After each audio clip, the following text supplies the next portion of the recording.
magnificent variety of sport. The man is incredible. The thrill of victory. Absolutely the best.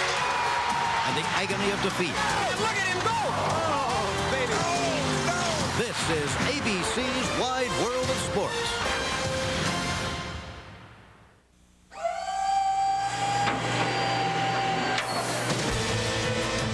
They're inches away at 214 miles an hour. I don't know how this is going to work.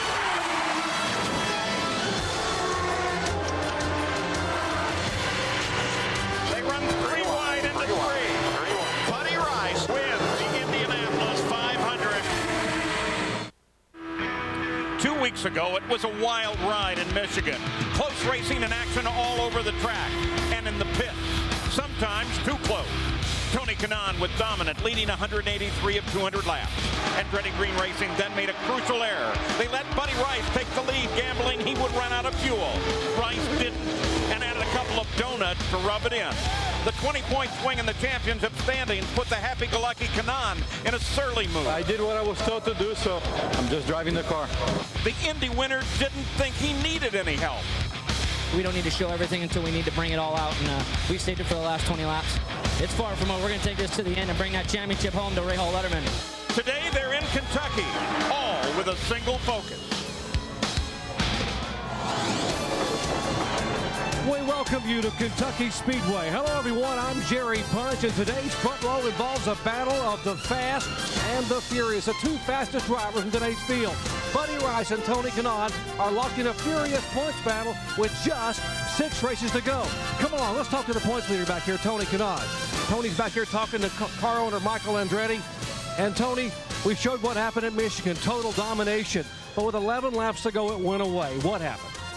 It was just, you know, we thought we were saving enough fuel, and I didn't have enough laps in a good mixture. I had only 2 laps, and looks like Buddy could save a little more behind me, and that's the price you pay when you lead. But it's past. What happened was a miscommunication maybe, but we're ready to go again. How do you play it today? Do you defend the points lead, or do you attack the track? I'm going to lead as much laps as I can. Any idea who'll lead the first lap? I'll try. All right. Good luck to you. Be safe. Thank you. Tony Kanaan. Let's check in with Todd, who's standing by with the pole sitter. All right, Doc. Well, his next career may be at the World Series of Poker, because 2 weeks ago at Michigan, buddy, they seemingly called your bluff and you had plenty. Yeah, I mean, just the way everything worked out, we hit our number that we had to, but we'll have to see what happens here at Kentucky. Talk about this track. Is this something you've got the pole? Can you run away? Can you walk and hold that position the whole way? Or are you going to have to play a little strategy, maybe pit out of sequence? I mean, we'll have to wait and see. This is definitely always a strategy race with as close as competition is, but also as a handling track considered to Nazareth and Kansas, where we've done well. So we'll just have to wait and see how it plays out. But I think it all starts shaking out real early. The good cars are going to go to the front. Best of luck to you. Be safe. Thank you. And with that, let's give it up. Paul Page. So the battle comes to Kentucky, and we welcome you to our Firestone pre-race show for race 11 of 16 of the IRL IndyCar Series. Today from Kentucky Speedway, it's the Belterra Resort Indy 300. And they're expecting record crowd here today, over 60,000 people on a beautiful day for racing. And Jack Arute, as we start this day, we also start a series of 3 races in a row. And they're critical races. Yeah, Paul, let me give you 2 numbers to think about, 3 and 15. 3 races over the course of the next 15 days. That's half of the remaining races that are on the schedule. So if you're Buddy Rice, if you're Tony Kanaan, you've got to run flat out, not just here, but in the next 2 races as well. And also, you've got to bring your A game off the racetrack. You've got to be totally prepared. Whoever does the best during this 15-day period most likely will win the championship. And this little racetrack here at Kentucky always produces great races, but Scott Goodyear, we expect this race to be especially good because of some changes. Paul, Kentucky is a first-class facility, but it's always had a bumpy track surface. Well, in the spring, the track management diamond ground this racetrack to make it much smoother. Instead of a 1.5 lane width of racing room, there is now 3 lanes wide through the turns on this 14-degree banking turn. And if you look at the morning warm-up that we had, I have to say that these guys enjoy it. 3 lanes of racing all through here at 215 miles an hour today. These guys had a smile on their face after morning warm-up. Look at that. 3 wide in the morning warm-up. And the Menards Infinity Pro Series race yesterday saw side-by-side racing throughout the entire run. Well, one of the focuses for today will be Sam Hornish Jr. He won this race 1 year ago. He also won the first race of the season, driving for his new owner, Roger Penske. But that race at Miami Homestead 10 races ago was the last time that he's been on the top of the podium. When we come back, we'll take a closer look at Sam. The Belterra Resort Indy 300 on ABC Sports. Brought to you by Delphi, driving tomorrow's technology. Chevy, the winningest name in racing, an American revolution. And Target, expect more, pay less. Well, the crowd was lined up at 4:30 this morning to wait for the gates opening about 5 hours later, and they've been pouring in here ever since. Sam Hornish Jr., the defending champion of this race, who has had quite an interesting year this year. A change in owners, a new marriage, and a fascinating ride throughout the season, but one that has not resulted in wins. Here's Jack Arute. If I'd wanted to do something or had pictured myself doing something, it was always a race car driver and always racing against IndyCar guys. So that's all I can really ever picture myself doing. Go-karts and IndyCars have been the two things that I think I've excelled at, and the stepping stones in between weren't, I never did that great and never had that many wins, but it was always a thing that as soon as we felt like I was capable of winning, it was, all right, let's move on to the next thing. That next thing was the Indianapolis Motor Speedway. The Yard of Bricks, a Midwesterner's mecca, the object of Sam Hornish Jr.'s childhood dreams. Sam Hornish Jr. has qualified for his very first 500-mile race. That was the year 2000, when together with the privateer PDM racing team, Hornish used his rookie season to tell all he was ready for prime time. His coming out party right here at Kentucky Speedway. In 2001, Hornish joined Pennzoil Panther Racing, and a dynasty began. Sam Hornish Jr. way out in front will be the winner today here at the Pennzoil Copper World Indy 200. That first win was the first of 11, 30 top 5 finishes, and over the course of 3 seasons, 2 championships in 01 and 02. The kid from Defiance, Ohio, was on top and in charge. Sometimes it's surreal to me because I wonder how I got where I'm at, because it seemed like it's gone by so fast. What a great move by Sam Hornish. Sam Hornish up high, wheel to wheel, the exit comes Sam Hornish Jr. in turn number 1. Sam Hornish Jr. pulls up, goes side by side. They almost touch between 3 and 4. Hornish is going to win it. Sam Hornish Jr. Last year, there was talk about a NASCAR ride with Dale Earnhardt Jr., but instead, Sam Hornish satisfied another childhood wish when he joined Roger Penske's IndyCar operation. I knew that it just wouldn't sit right with me if I didn't do what I had always dreamed about doing. We were certainly fortunate to have Sam sign up with us. He's a quality guy. Certainly he's been a big add to our team. Gets along great with Elio. They're great racers. You can see how close they're racing together. But Sam Hornish is going to win a lot of races for us. Sam Hornish Jr. in his debut with Marlboro King Penske has beaten his teammate Elio Castro-Neves.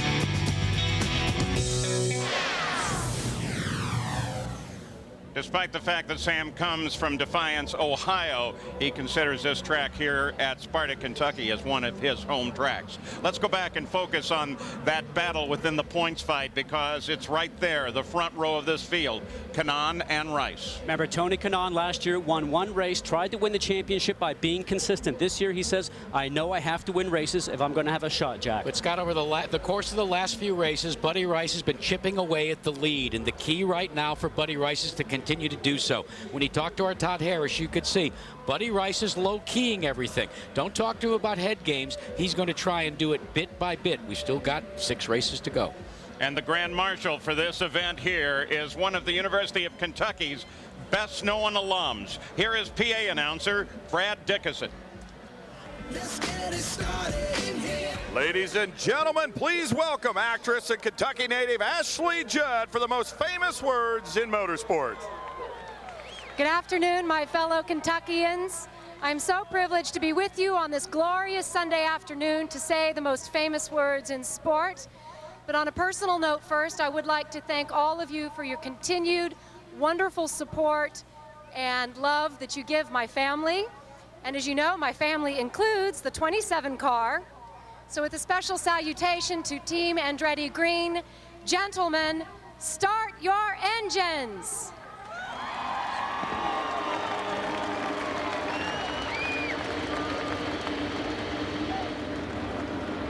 Nicely done. The field now fires their engines. They're ready to go. We thank you for your visit with us here today in the Firestone pre-race show. The race itself is coming up. Quick reminder, also coming up on ABC tonight, our primetime menu, America's Funniest Home Videos, Extreme Makeover Home Edition, and The Days, all later tonight here on ABC. Well, in 2.5 minutes, it'll be green flag time at Kentucky Speedway. Rice, Kanaan, Hornish, Fernandez, and the rest are ready and set to go.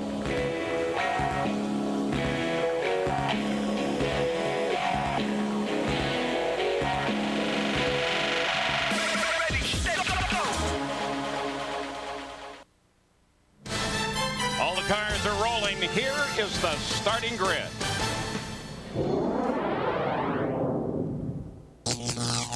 Buddy Rice, car number 15. Tony Kanaan, car number 11. Sam Hornish Jr., car number 6. Adrian Fernandez, car number 5. Dario Franchitti, car number 27. Helio Castroneves, car number 3. Vitor Meira, car number 17. Darren Manning, car number 10. Scott Dixon, car number 1. Kosuke Matsuda, car number 55. Dan Weldon, car number 26. Mark Taylor, car number 13. Thomas Scheckter, car number 4. Ed Carpenter, car number 52. AJ Forth, car number 14. Scott Sharp, car number 8. Alex Barron, car number 51. Felipe Giafoni, car number 24. Jacques Lazier, car 20. Tora Takagi, car number 12. Brian Herta, number 7. Townsend Bell, car number 2. And the green flag comes out on the field. Herta and Bell start all the way in the back because they changed engines and could not qualify. Over into turn 2. The field now on the back stretch. Tony Kanaan picks up the lead from the outside of the front row. Hernandez drops into second. Rice fades to third. Dario Franchitti runs alone in 4th place. And side by side sit the Penske cars. Take a look at Brian Herta as he comes up through the field. Brian Herta is one of those drivers that's happy, Scott Goodyear, that they can pass 3 wide through the corners because that's the way he's been carving his way to the front. On the backstretch, the 5 car of Adrian Fernandez side by side with Tony Kanaan, the points leader.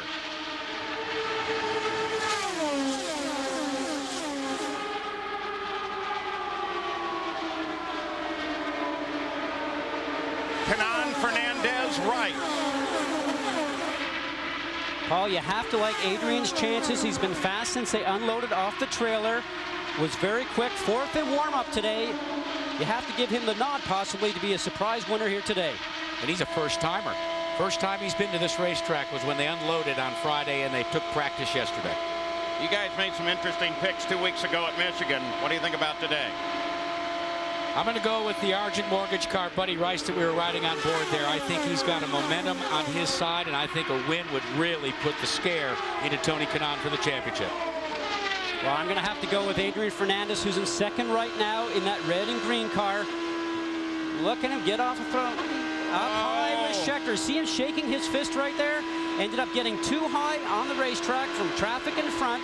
Just a little signal there that I'm not very happy with the maneuvers you did on me. Yeah, not at all pleased, and certainly not pleased they got a car down on the inside alongside of Thomas Scheckter. Scheckter currently in 13.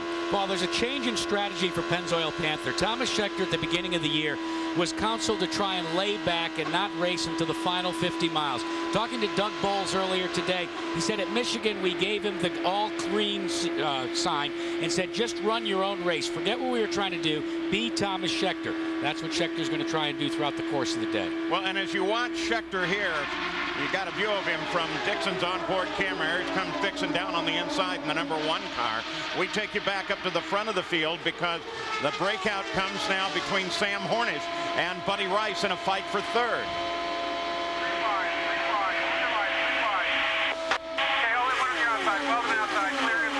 Hornish is making the low line work very well. There's that 3-ride racing that we expected with the new track they have here.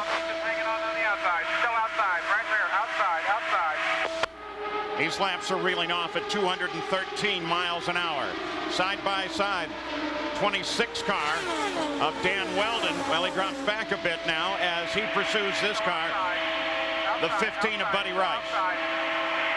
Outside, keep that low line, outside. Look how close that is at 220 miles an hour top speed. Don't forget these two guys in their run at Nashville, how close they got, a little too close, touched one another.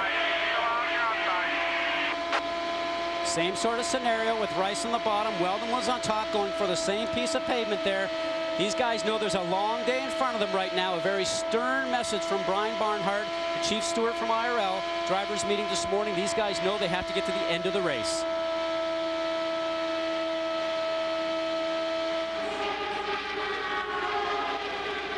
Leaders cross the line again. Canan Fernandez. Adrian runs a slightly higher line and is definitely looking at the lead. Tony's playing it very smart, Paul. He's on the low line, trying to make Adrian go around the high side. You see Adrian running a little bit higher in the turns, doesn't want that disturbed air off the car in front to come over his car. He wants some clean air for better grip. Adrian Fernandez, who is in need of a good finish in the IRL, his first year. Scott, we were talking right at starting about what they've done to the track in terms of getting the bumps out of it, grinding the track down, and it's promoting this kind of action that we're seeing right now. But is there a tire wear concern? There possibly is there. First off, with this new track surface, because it's been ground, it gives the drivers a lot of confidence to push the car into the turn.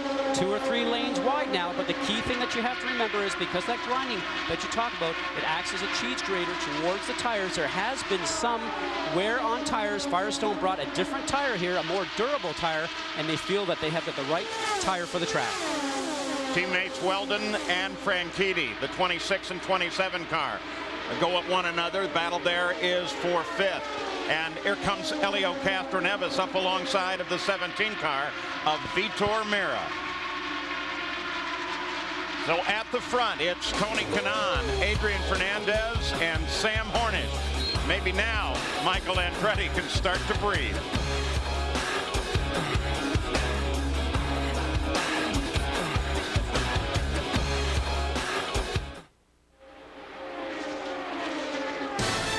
Enormous crowd at the Belterra Resort Indy 300 Kentucky Speedway. They got here early. They've been here all day, and now they're seeing racing going down at 212 plus miles an hour a lap. Don't forget ABC's Monday Night Football officially opens its 35th anniversary season. The Super Bowl champ Patriots take on the Indianapolis Colts. Plus, the NFL opening kickoff celebrates the new season with a special featuring Elton John, Destiny's Child, Lenny Kravitz, Jessica Simpson, and Toby Keith. It all happens Thursday night, September 9th on ABC Sports Championship Television. Here are your leaders. They continue to go at one another. Canan Fernandez, though Canan has made the best of this battle. They're followed then by Hornish, Jr., Rice, Meira, and Weldon. Last lap around 213 miles an hour for these two. And what's happening here, Paul, is that right now Adrian Fernandez, the car on the top side right there, is trying to get around Canan. And by doing so, he's trying to keep Canan low on the racetrack in the turns in hope that he has to take his foot off the accelerator, and then he has an opportunity to slip around the outside. Canan, on the other hand, is trying to push Adrian up every chance that he gets. The look over from Buddy Rice at Sam Hornish. This is an ongoing battle outside, it's 2-3, outside. for third place. Honda versus Toyota, and it's nice to see Toyota getting racy all of a sudden. We mentioned Brian Herta at the start. He started back 21st. He's now up to 15th in the field. Mark Taylor apparently has some sort of problem. He started 12th and is now 20th.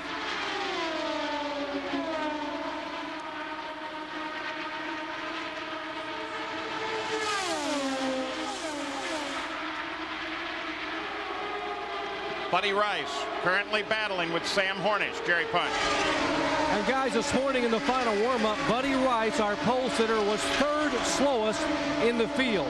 He was 20th in the speed. In fact, they made a major change right at the end of this last warm-up section by altering the under tray exit gurney, a small quarter-inch flap to try to add more downforce to this car. Now, what that downforce is doing is making him a little bit slower at the beginning of a run, but as the track gets warmer and the tires get worn, he begins to climb back. The longer they run the green, the better Buddy Rice is going to be. The early laps, though, were a bit of a feeling out period. Rice lost 4 spots, has now claimed one of those back, having passed Sam Hornish. And while Buddy Rice struggles with the car, look to the car to the right of your screen. Down on the inside, that blue and white car is Buddy Rice's teammate. That's Vitor Mira. Remember at Michigan, remember at Kansas City, the places where Rice has been performing and winning. It was with the help of his teammate. Now all of a sudden he's got a dance partner coming to the front. Vitor Mira has regularly been the fastest car on the racetrack. In fact, the last 2 laps, he ran one at 215 and one at 214 miles an hour, while the leader's been running at 212.8. One of the key things that Vitor Mira and Buddy Rice say that have made this Rahal Letterman team so good is that they like exactly the same sort of car. They both have told me immediately after each practice, they go in, they talk to the engineers, and it's the same complaints about the race car, so the engineers only have to work only on one car to get the fix for both. Already to the 28th of the 200 laps. Green flag all the way. And not all that far away from pit stop. Well, the pit window right now, they're looking at maybe as early as 42. Now, remember, because of the track surface being ground here, teams might opt to actually bring the cars in a little sooner just to inspect the tires and then go from that point forward. We take a look at Elio Castroneves back in 8th place. Franchitti and Scheckter behind him. Castroneves, the red and white car, 2 up from Thomas Scheckter.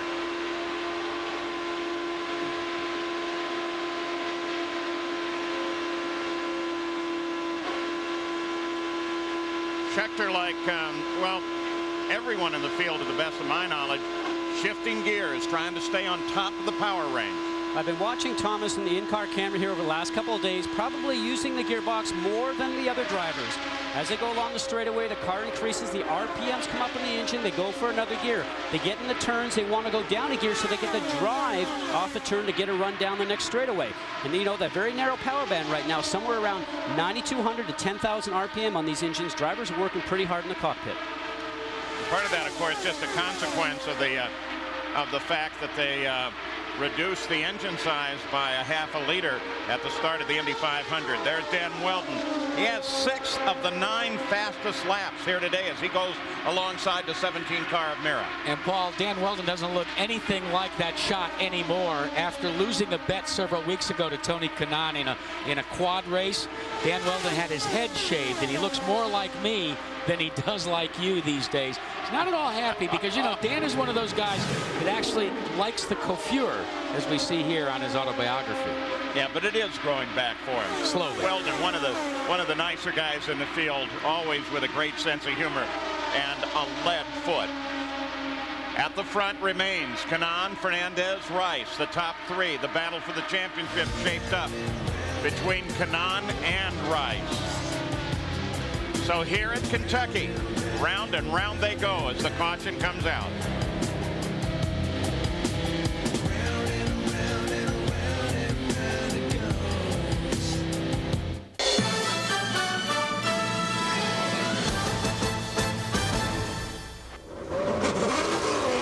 Kentucky Speedway leaders pit stops underway. Tony Kanaan, great pit stop.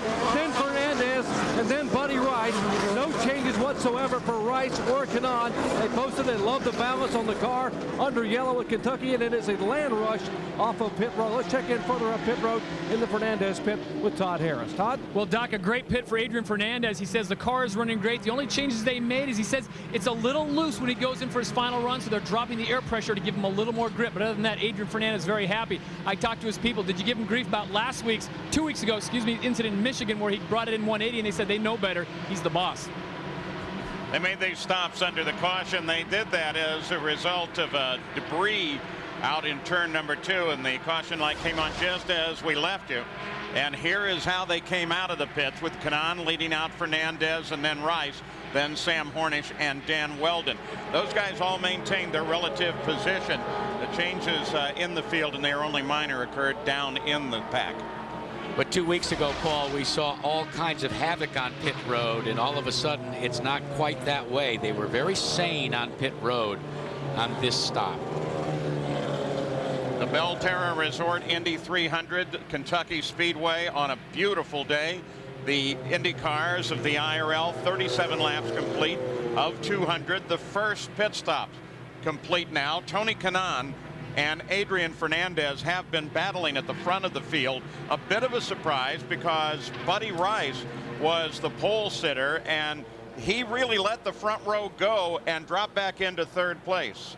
Now, remember, as we've just come through our first round of pit stops, the problems that we had 2 weeks ago at Michigan Speedway on pit stop. Watch the 4 car, the yellow car, for example.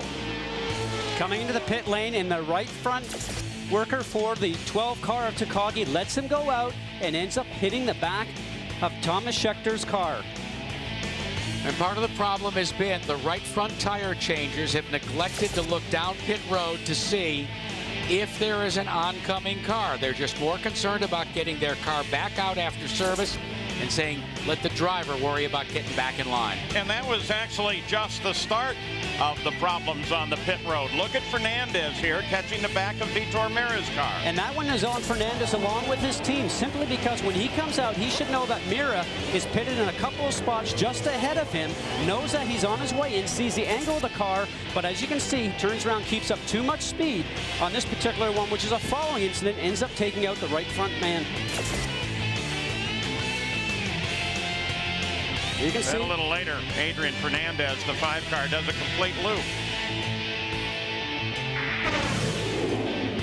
We were talking about how sane it was, but you want to see the type of congestion that you have to deal with after you've finished your pits. We're riding with Scott Dixon, and look at this, 3 wide. That's Felipe Giafoni in the Purex car, and down on the inside is Scott Sharp. And guys, it's an illustration. They don't want to give up a position when they come into the pits or out of the pits. For example, that stop was costly for Dixon. He went in 16th, came out in 20th, so of course he wants to get up there. Drivers want to get out of their pit box and right up to the top speed of 60 miles an hour, which is allowed in the pit lane.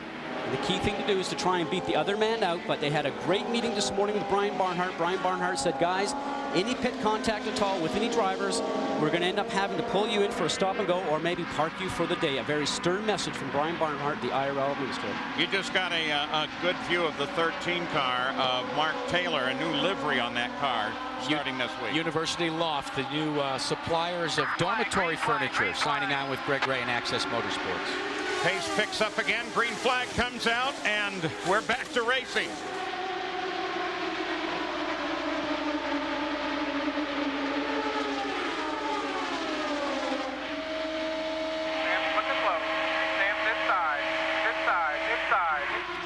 Kanaan, Fernandez, Rice. Rice takes the middle line. Back in the field, there is Brian Herta. Remember, he started last. In 12th.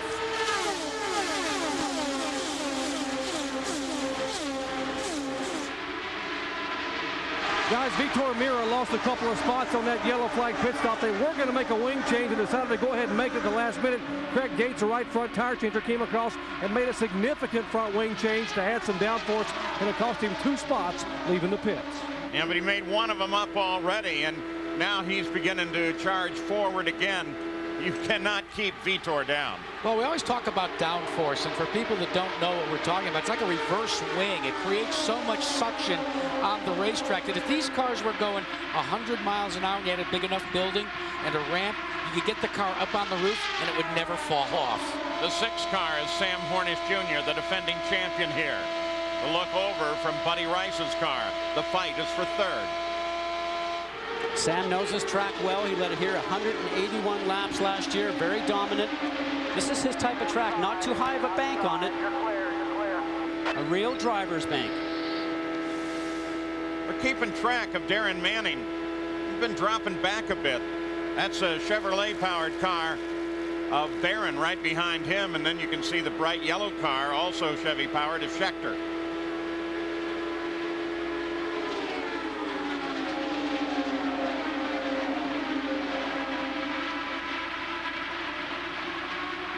Well, if there was a problem with Manning, no indication at all what it was there. Manning restarted in 6th place and then promptly dropped back into 10th place. Back at the front, the 11 car, Tony Kanaan, the 5 car, Adrian Fernandez. Fernandez incredibly popular in his home country of Mexico. Jack, literally a rock star down there. Well, yeah, not only that, Adrian Fernandez is the ultimate Horatio Alger story. You know, when he started to go racing, he actually cut deals to make appearances, slept in his trailer. He did whatever it took to become an IndyCar driver coming up through the ranks. There were an awful lot of people that wrote him bad checks throughout the course of his career, and now he controls his own destiny, and he says, I like it that way. Hornish and Dan Weldon, 6 and 26, they battle. That's Mira tucked up right behind him, the 17 car.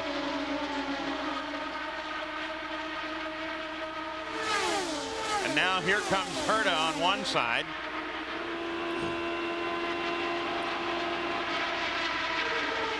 And Bell, who darts in front of Herta. You rode with him a moment ago. You're back riding with him again.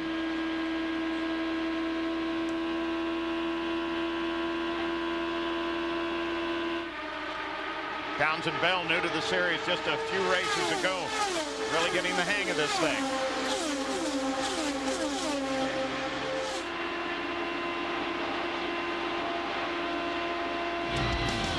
Tony Kanaan remains out in front here, ahead of Fernandez. Kanaan has now led over 700 laps this season, and he's raced every lap. He's a man who won't back down.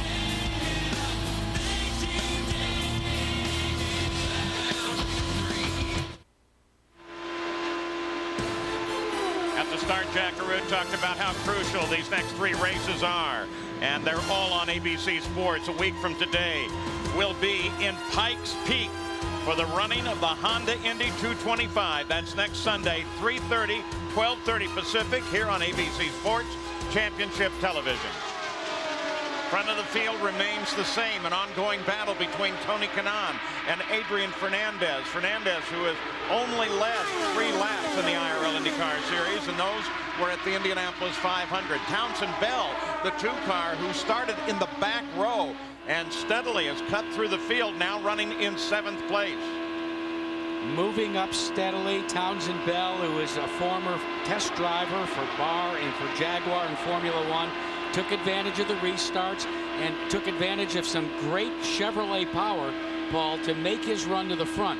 The car, Scott, though, doesn't look like it's handling exactly the way he'd like it to be, jiggling that wheel a little bit, but he's managed to break into the top 10, now shown in 7th, and had the 3rd fastest lap last time around. Well, you saw just that previous corner. He actually ended up getting a little bit of dirty air from Hornish and going through the turn, ended up having to get off the gas pedal. The car went across the road, so that'll be a change he'll looking for when he actually gets into the pits next time, a tire adjustment or a wing adjustment. So how do you get to the front if you're Townsend Bell? Go to the high side at the start of the race. Go side by side with Felipe Giafone and duck into the inside of Scott Sharp to the right of your screen. It's kind of like getting to the racetrack this morning. Which lane's going to be the fastest one? So now he is doing battle with the 6 car of Sam Hornish and takes over 6th place from Hornish. Now remember, Hornish was up doing battle at the front of the field, fighting for 3rd not so many laps ago. Now it is Weldon that goes side by side with Rice. There is Weldon. Rice looks like he's marching his way back now.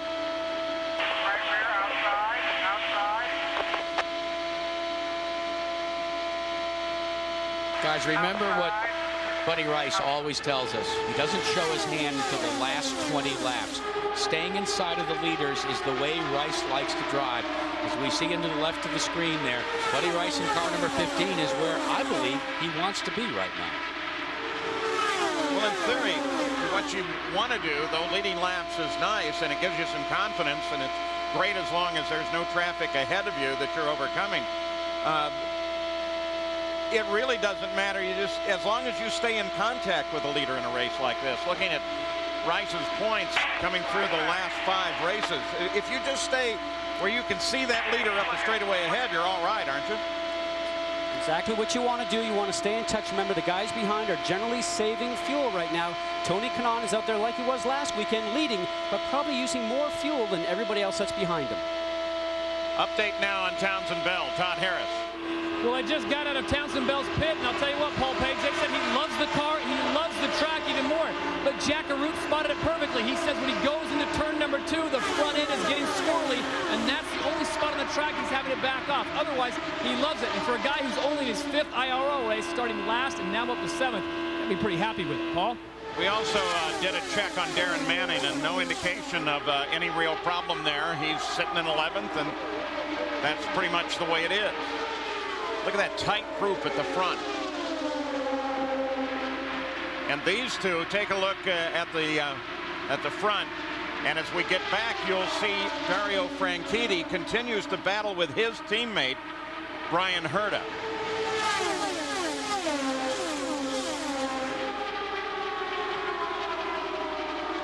Franchitti and Herta right there. This is a fight for 9th. Franchitti, though, started up 5th, so whether or not he's deliberately backpedaling or has a problem. Dario Franchitti, an avid helicopter pilot. In fact, because this race is so close to his Nashville home, he flew his own helicopter here, Paul. Yeah, it's parked out in the middle of the infield, as a matter of fact. Thomas Scheckter has had some interesting moments throughout the early going in this race.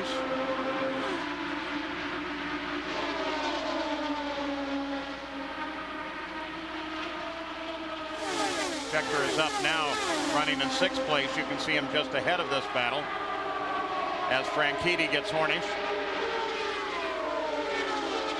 And now Herta tries to duplicate the feat. There's Scheckter.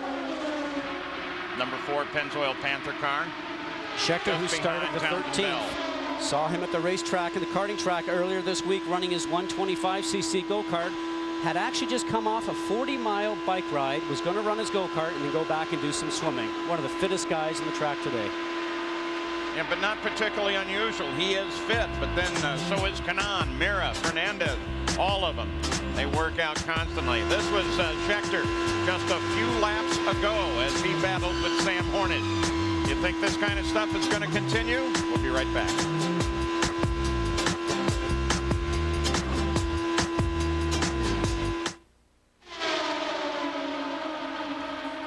Back at Kentucky Speedway, the IRL IndyCar Series, and it's getting tight up at the front once again. Everybody's still on the same lap, despite the fact that we're now 75 laps complete, working lap 76.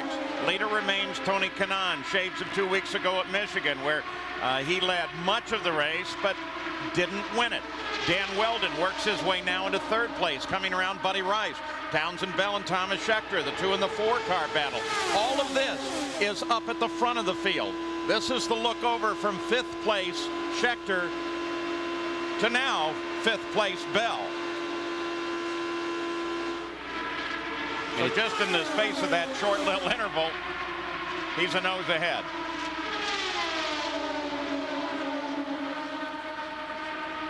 Let's go down to the pits and Jerry Punch.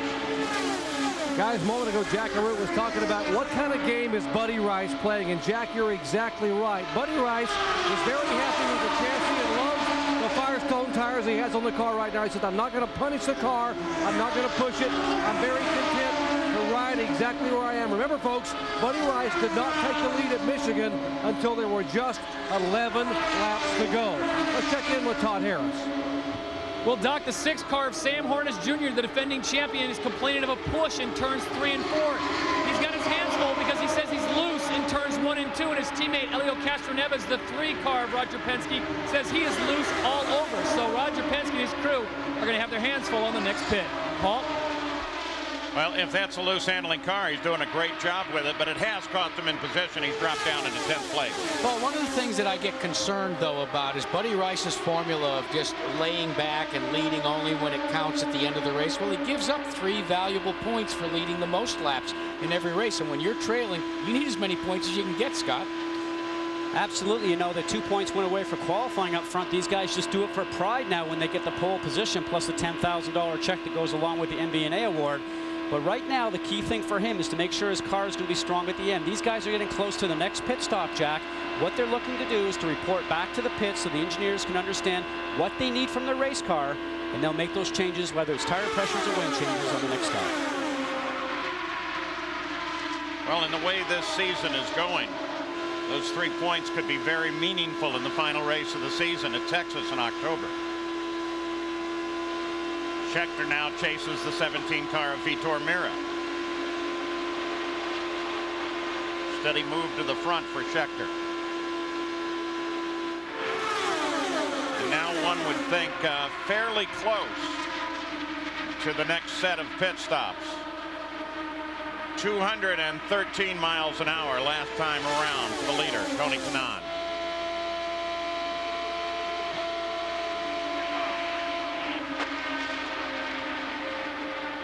A.J. Foyt the 4th, given his granddad's car a nice little ride today. 12th place right now, turning laps at 212, now 212.7 last time around. AJ4, the subject, by the way, fellas, of a lot of speculation about next season. Will he be with his granddad? He's being sought by several teams to fill what could be available seats. Whoa!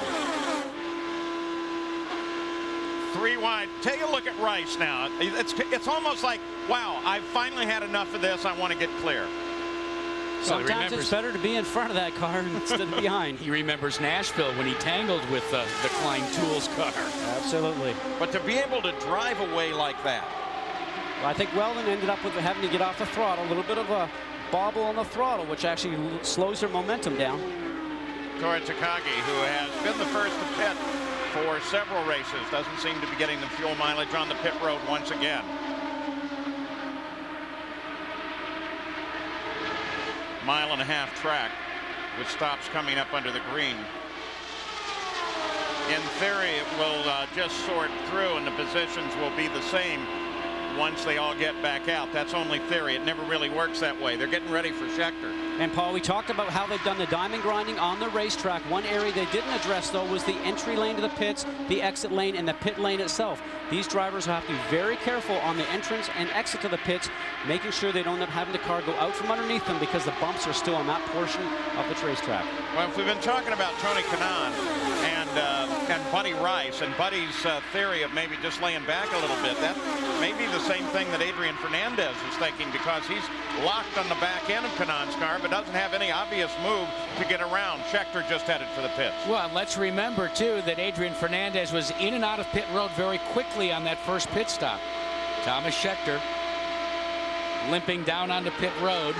60 miles an hour, Paul, is the speed limit, and after going 215, boy, it seems slow. A.J. Foyt the 4th, we showed him to you a few moments ago. He is in and out of the pits. Scheckter comes in, nothing in his way. Now let's watch the right front tire man and see if he looks up pit road, because they've been cautioned to do so before he waves Scheckter out. Yeah, he did. 11.8 seconds, and Sam Hornish, just what you were talking about, Scott. He got in trouble coming on the pit road. 5, easy coming in on the turn. 4,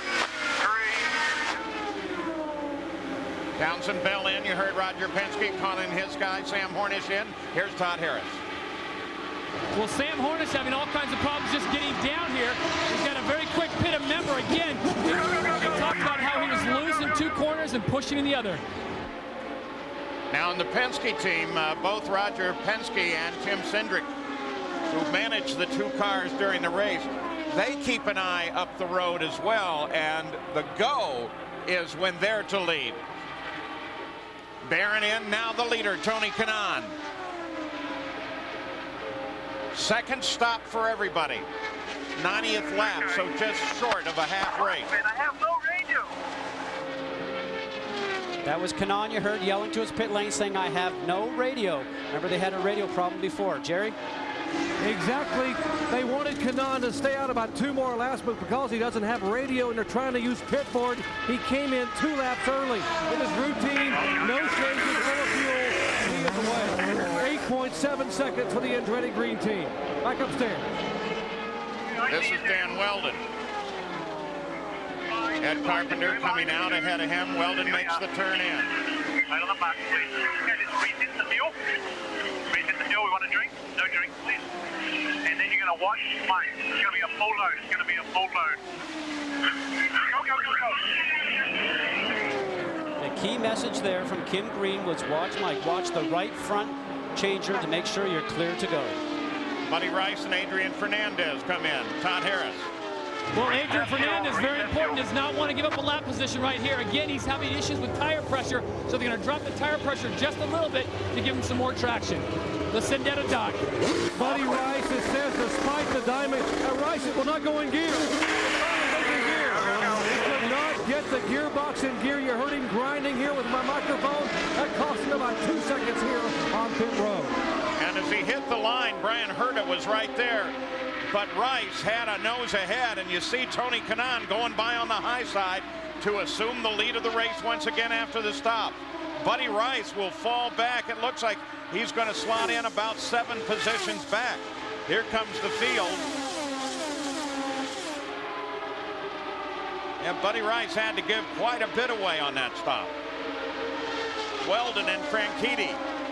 That's a battle for second. That blue and yellow car you see in the bottom right there, the 24, is Felipe Giafoni, who right now is going to go down 1 lap.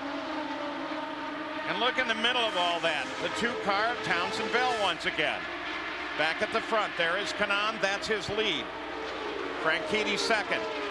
Then Townsend Bell, then Weldon, Mira, and Hornick. Go back and take a look at Hornick's coming onto the pit lane. He was coming fast. Just exactly what you suggested, Scott. Well, he ran out of room and ended up coming upon a slower car, but you know, he's probably exceeding the speed limit, but he's on the grass. He didn't get caught. So at the front of the field, it is Kanaan, Franchitti, though Townsend Bell coming from the last row is trying his best to get up and lead this race as well. So far, it has been belonged to Tony Kanaan. Will it continue to do so? We'll be back after this message and a word from our ABC station.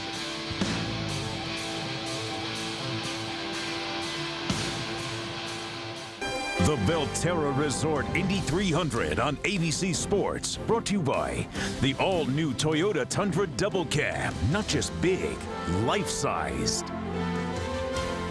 And Firestone. For more information on Firestone tires, visit your local Firestone retailer. We're back at Kentucky Speedway, just past the halfway point now in the Belterra Resort Indy 300, the IRL IndyCar Series. I'm Paul Page with Scott Goodyear and Jack Arute, Todd Harris and Jerry Punch keeping track pit side. The second stops have now been completed. The one that suffered the worst as a result of those was Adrian Fernandez, who came in second place and left in 10th place. Tony Kanaan, though, continues his dominance, but now Buddy Rice seems to be thinking about this situation, moved up into second, followed by Dan Weldon. Update on what's going on with Tony Kanaan and some problems that he had earlier. Here's Jerry Punch. Well, thank you, Paul. We mentioned that Kanaan came in 2 laps early because apparently he could not hear Kim Green. He could hear the spotter, he could hear the engineer, but he couldn't hear Kim Green tell him when to pit. Last time out at Michigan, it was Kim Green who was trying to tell Tony Kanaan with 3 laps to go to full risk, go to full power, and go after and pass Buddy Rice. Apparently, Tony didn't hear Kim Green. They don't know if the radio wasn't fully charged. They said they have great Motorola radios, but maybe it just wasn't charged. Again, the same radio a moment ago that Kim was trying to use, and he couldn't be heard. He has switched radios now, and Tony Kanaan can hear him loud and clear. So it might have been just a battery or something, but the same problem at Michigan in the waning laps. Well, and as the story goes, if you'll remember from 2 weeks ago at Michigan, Tony Kanaan was apparently told that he could, in fact, pick the pace up and do battle with Buddy Rice. He never got that communication. And as a result, at least if you look at it from the Kanaan point of view, Buddy Rice went on to win a race that he, Tony Kanaan, thought he might be able to win. It didn't change anything in the points, but it sure heated up the ongoing battle between these two guys and these two teams. The battle brewing up here between Rice and Weldon. They've had many confrontations this year. You know what Weldon wants to do? Trying to get a draft right now and slipstream by Buddy Rice.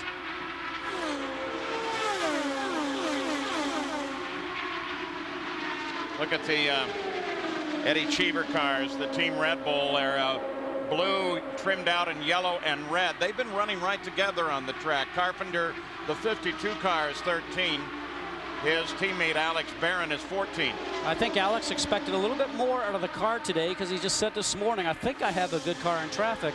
Should be able to run fast. We'll just have to see what we have. But right now where they're running, he's probably a little bit disappointed being back there in 13th and 14th. So if you're Red Bull teammates, what do you do with your weekend off between this race and the previous race at Michigan? Well, you do a little home improvements for both of them. Alex decided to go back to California in Menifee and finished a garage that he had been building. And Ed decided to continue his 2-year renovation of his grandmother's house that he lives in. And I asked him, well, what did you finish? He said, finally, the kitchen. The kitchen. Well, it's the hardest part of the remodel, isn't it? Ed Carpenter and Alex Barron. Look at the group coming up behind them. Look how wide that racetrack's allowing these guys to run. 3 lanes all the way through the turns. That's what drivers love. Many options to be able to drive your race car through the turns. You know, we don't often talk about how much the racetrack and what the people who operate it do influences the overall race and the overall season. But this is a wonderful example of where this facility cared so much, made sure that the track was as smooth as they could possibly get it. And I think they take care of the drivers, Paul, but they also take care of the spectators. It's the only racetrack that I know of that actually has an escalator to move the people along. Dan Weldon kicked up a bit of dust as both he and Buddy Rice move around Jacques Lazier. And once again into this fight, as you take a look at the leader, who is now engaging traffic for the first time. You look further back, this is getting closer, and Thomas Schechter is right there. There he is on the high side behind Weldon. Thomas spent a lot of time the last day and a half running on the high side around the racetrack, trying to make his car work there. And I got to tell you, he's running higher than I would feel comfortable running, but he seems to be able to do it without a problem. Wheel to wheel with Jacques Lazier, who's going past right now. Behind Schechter, that's the Marlboro Team Penske car of Sam Hornick, and then Brian Herta, currently running 7th. He started last, right behind Herta. The guy started alongside him on the last row, Townsend Bell. Let's go down to Todd Harris. While Ashley Judd is nervously watching her husband, number 27, Dario Franchitti. That leaves her sister-in-law, Winona Judd, to sit down here and have a good time. She's kind enough to take a break from the tour to come watch her brother-in-law. Now, were you a racing fan before Dario came into the family? Not really. If it didn't have to do with theater and books and music, as if our life wasn't exciting enough, I actually had to marry a race car driver. But it's gotten me a lot of gigs because I got to be the Grand Marshal of the Indianapolis 500 last year. And it gives me a new hobby. I'm out here signing autographs, taking pictures, a lot of new fans. I'm on a world tour, so it's good for me because I love people. So it fits in with my agenda.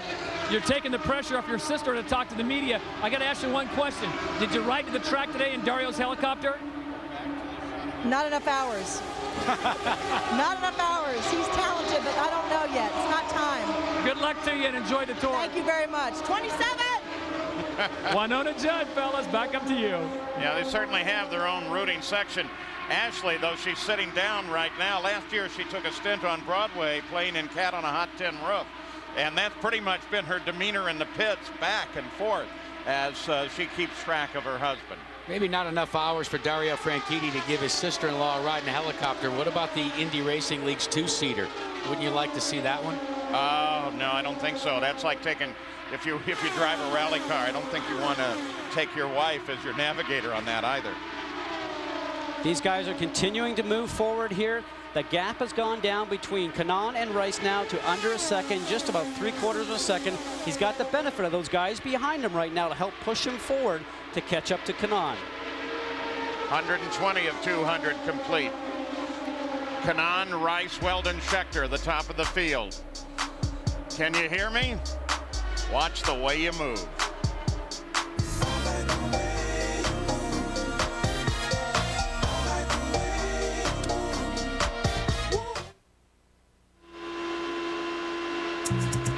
Monday night, ESPN's coverage of NFL preseason continues. The Green Bay Packers and the Seattle Seahawks in a rematch of an overtime playoff game from last season.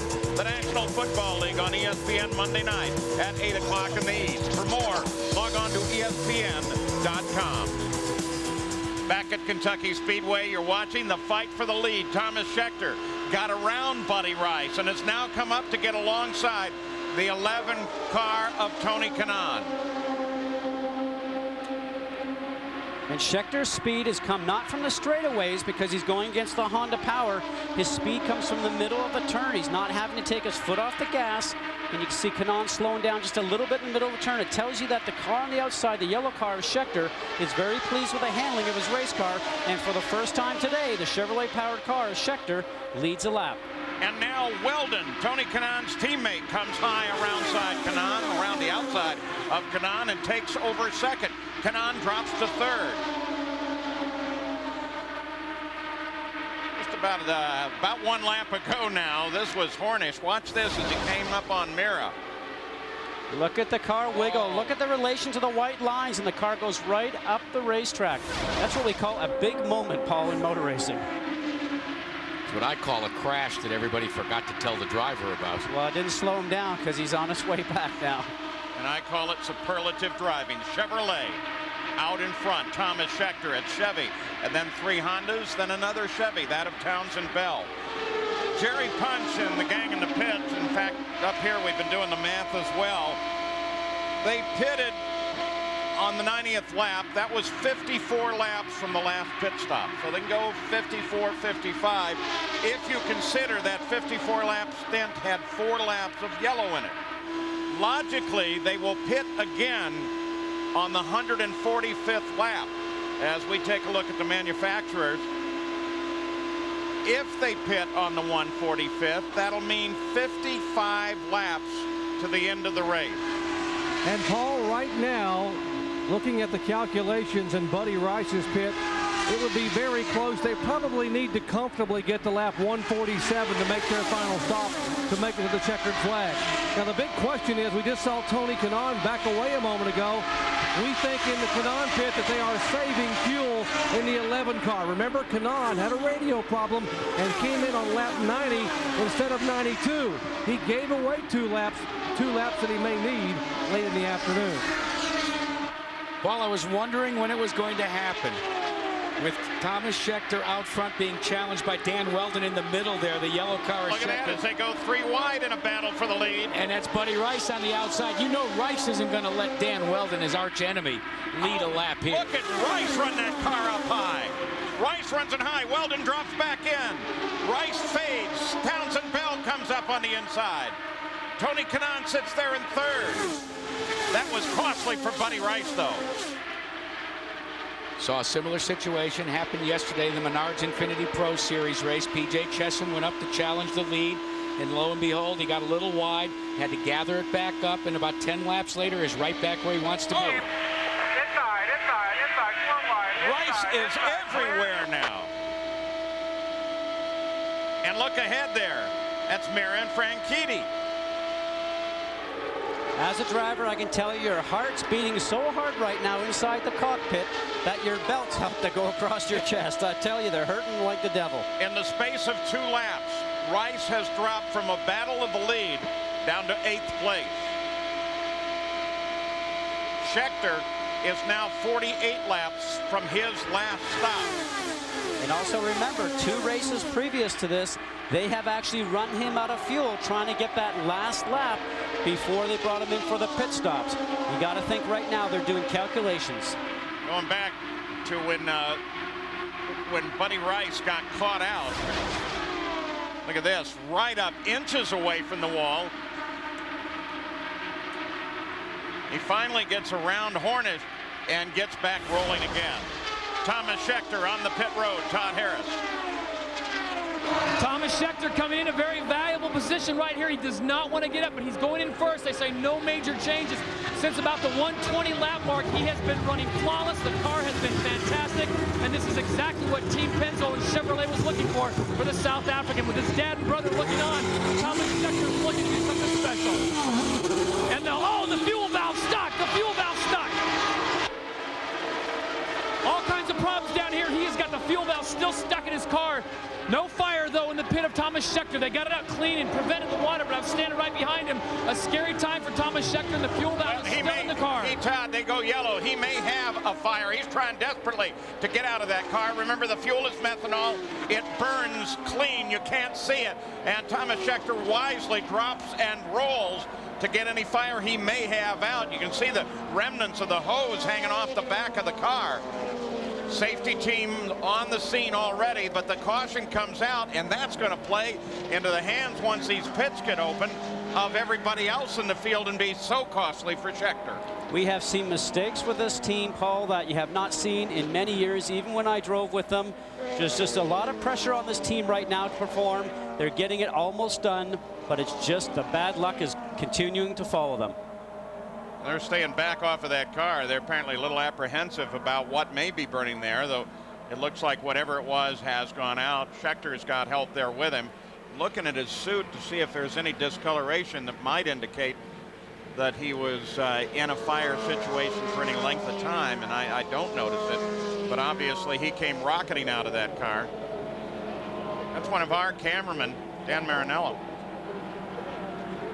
who apparently got sprayed when that came over. Todd Harris. Todd, you're right there. Is Dan all right? Well, I'll tell you what, he's the toughest cameraman in the business. Dan Marinello got the splash. You were on the front and I was on the back end. You probably saw the same thing with the valve not popping out. The fuel was still flowing. That's exactly what I saw. It flowed right up, hit a few other cameramen other than myself. The crew was great, got to me with water. Everything is fine. He's the man, Dan Marinello. That's why I got the best in the business. Back up to you, Paul. As long as he leaves your sunglasses on, he is. This is Schecter's stop. Now watch the two guys leaning over the car.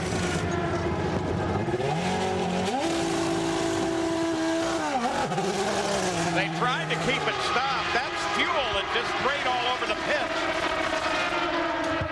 Now watch it. This is from our onboard camera.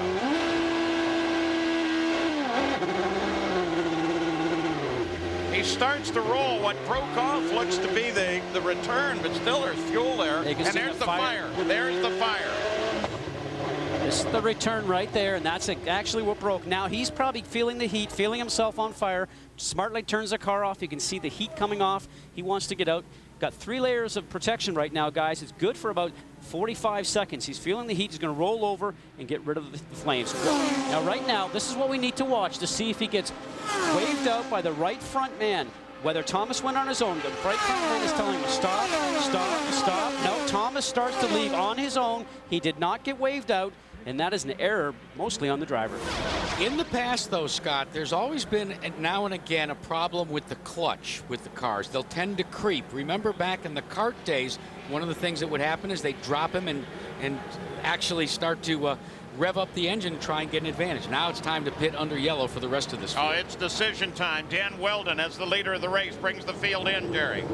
He says the car pushes a little bit in traffic, but he told Tony Kottman no changes whatsoever. Tony told him, just like the crew chief has told Tony Kanaan, fuel, very, very important. Great pit stop for the Jim Beam Climb Tools, too. How about Kanaan, Rice, and Weldon as they race out, and all 3 drivers are told that fuel will be critical to the run to the checkered flag. Tire loose up there on pit road. It's not going to be a factor. They'll get it back off the course right away. Over to one of the Penske cars. Look to be Eliel Castroneves' team. So under caution, in and out of the pits on the 142nd lap. Thomas Scheckter had an awesome race going until that miscue in the pits. The car caught fire on the way out. Thomas Scheckter bailed. It appeared that he was okay. We'll try to get a review of that shortly with him. And here's how they came out. Well, what a close call is that. Looks like Rice was the leader coming out. And that's why they have computer right here on the line with the timing section that we see right in that area. Automatically understands from the computer box on the car which driver went across the line first, so there's no more of that battle on the racetrack that we used to have in the early days where you turn around, try and fight for your position where you think that you ended up. Now, watch the hose. We're going to look at the hose here to see if Weldon ran over a hose on the exit, which indeed it looks like he did. Now, if the IRL has caught that, that is an infraction. That's a stop-and-go penalty. It'll be interesting to see whether or not he will end up getting called in. Elio Castroneves back into the pits, and they're working down under the gearbox. Asked Elio just yesterday what he did with his time off. He said, you know, I had an author come in for 3 days, come in and writing a book right now, which is going to be out next April. Now here we go with Danny Weldon. You can see the hose area right there. His left rear wheel just rubs the hose just a little bit. The hose just moved just a small amount. Probably not enough for an infraction. So they made that stop with 143 complete. And that means that we're a bit outside that 55 lap range on the fuel tank, and we've only seen really 54 once as we watch the 4-car of Thomas Schechter being taken back to the paddock area. But will they be able to make it to the finish, or will there be a stop on the last lap?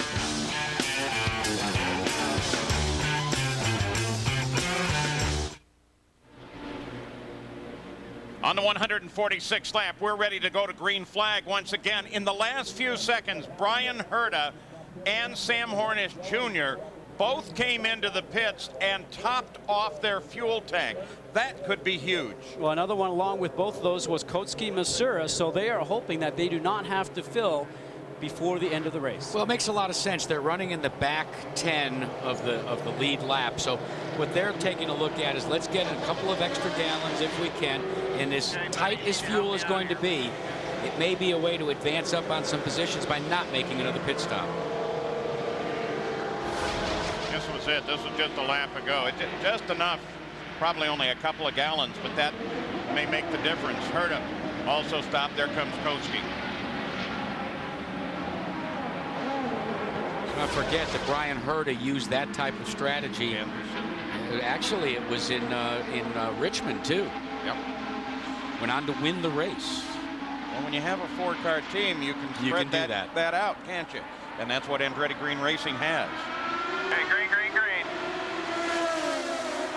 Well, here we go. We've had 5 different leaders on this race thus far.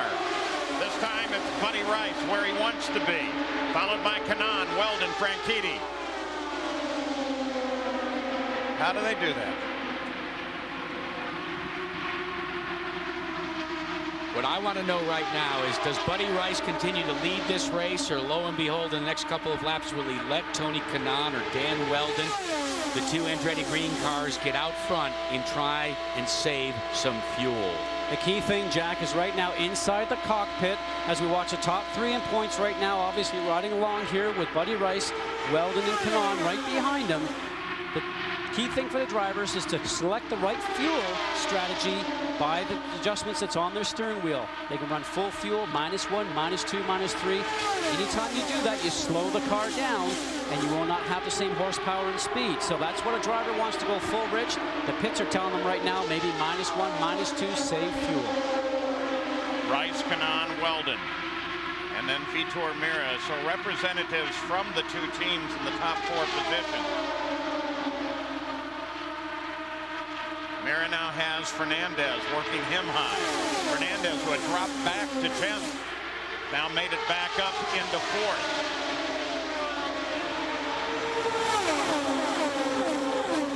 Boy, that green and red car is on a tear. Adrian Fernandez desperately wants to win a race here in the IRL. Look at it. Pass all 3 in one foul move, guys. Oh, there we go. Outside. 3 wide, 3 wide, 3 wide. Okay. Well, now the question is exactly what you guys are talking about. Does he go back there because he wants to or because he has to? Well, right now, by watching Rice inside the cockpit, it looks like he's turning his steering wheel a fair amount. I would say he has some understeer. That means the car is not turning through the turn as well as it was before for him. I think that's why he's starting to lose a bit of speed. Scott, you're exactly right. Buddy Rice is wanting to take care of the tires, but also the fuel situation, and they have to get a number on the fuel close to 2.9 miles to gallon to make it the same situation with Tony Kanaan. So he has to back out to save fuel and also save those tires. He does have a bit of an understeer. You're exactly right, Scott. So the key thing, just does not want to abuse the tires. Great call, Dr. Punch. And the key thing for him to do right now is to make some adjustments inside the cockpit with the weight jacker and also his anti-roll bars that he can do inside as a driver to improve the handling. But, too, all of this could be fairly moot. You watch the hands on the wheel of Buddy Rice. It all depends on fuel and whether or not they can make it to the end. Again, the best math, absent the caution period between now and the end of the race, well, they may not be able to make it without another stop. 61,885, the reported attendance, a new IndyCar record here at Kentucky Speedway.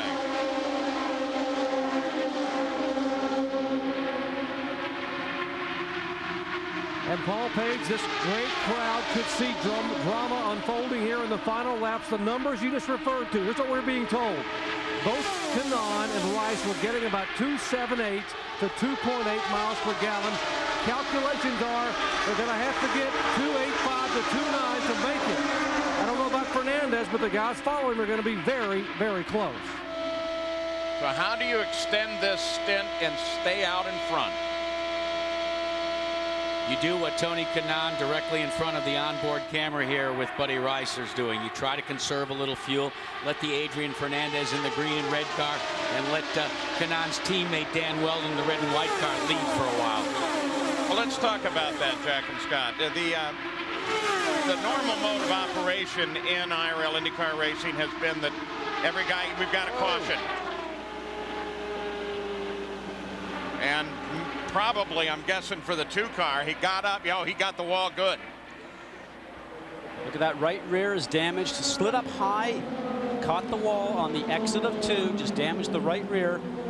That's another Panther Racing car, guys. Not a great weekend for Panther Racing. Both cars gone. First the 4 car of Scheckter to the pit fire, and now Townsend Bell, who gave this car a marvelous ride. He's going to make it back to the pits. As you see, he's actually behind a lot of cars up front. He knows he's getting high. The right front hits first, then the right rear. He actually did a great job on saving that. If you take your foot off the gas too quickly, the back end can swap around on you. That's how you end up with a car going into the wall backwards. I would imagine, Scott, that's got to be the longest couple of seconds for a driver. You see the wall coming and you know, oh, what am I... Bang! Jack, you're a passenger. You're absolutely right. You cannot do anything, and you're going, how can I get out of this? You can't. I want to listen to some two-way radio just a couple of seconds ago for Buddy Rice.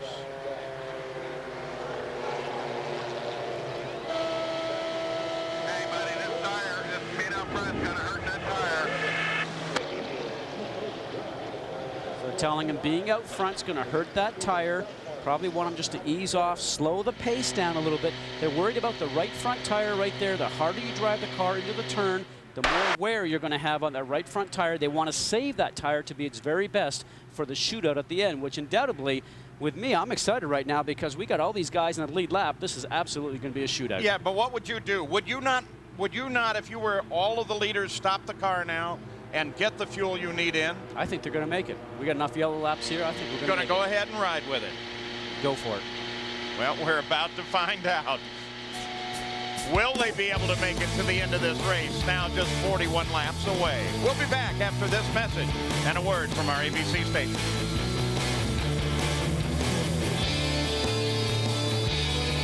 Indy Racing League on ABC Sports.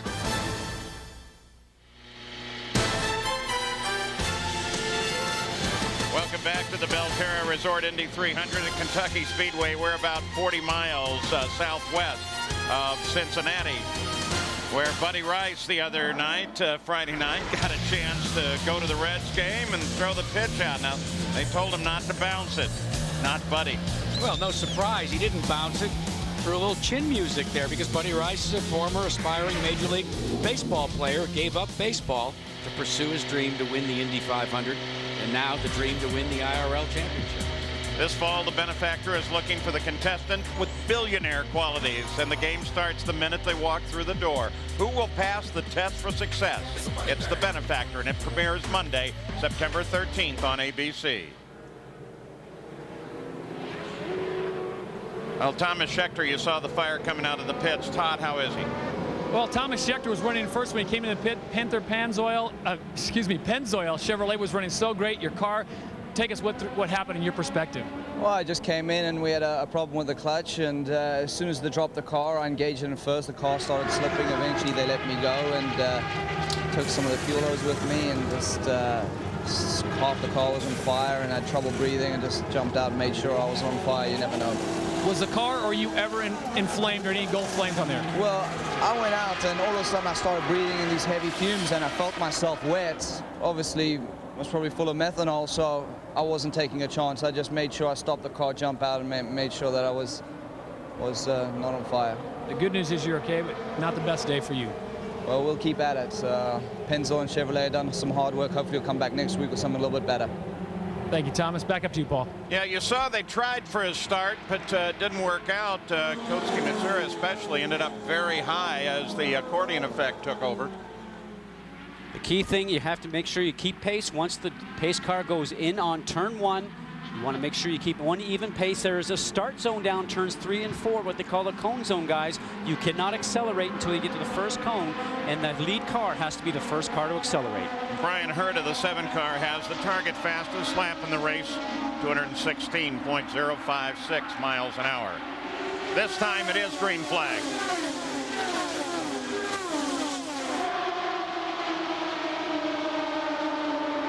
Look at that, 1, 2, 3. Yeah, that was almost 5.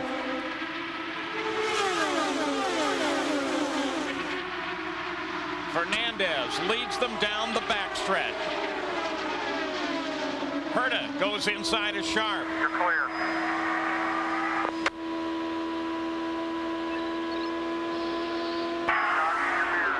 Scott Sharp's Firestone telemetry as the tires come up to full temperature on the restart. You can see the arrow right there in the middle of the yellow and the green telling you that he's right in the middle zone right now, not completely up to pressure and temperature, but he's full in the throttle. Look at the speed, one continuous quick speed around this racetrack. Now, unfortunately for Scott, he's 1 lap down from the leaders. Battle on the track is really behind the leader right now. It's Kanaan, then Weldon, then Rice, then Mira. And in this one race, Paul, Adrian Fernandez has led more laps than he's led in the entire IRL career that started back in Phoenix. He's a newbie here, but he's the oldest driver in competition at age 41. So how can he be new and old at the same time? Now, the one thing you can say about Adrian is he is good, very good. Kotsky Matsura, the 55 car. Getting a little tight there. Getting tight everywhere. I was going to say, outside. Outside. Kotsky just worked his way into 6th. Dixon, he's just struggling to hang on.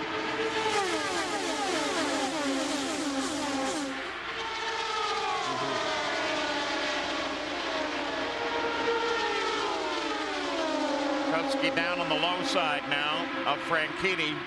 Mira ahead, but he couldn't hold it down there. Amazing on that restart. If you end up watching Franchitti just on the lower edge right there, he had so much momentum by the time he got to the start line, he actually had to drop 2 wheels down below Giafoni on the very bottom of the apron right there. And you know, it's a hinge point, guys. You don't get away with that very often.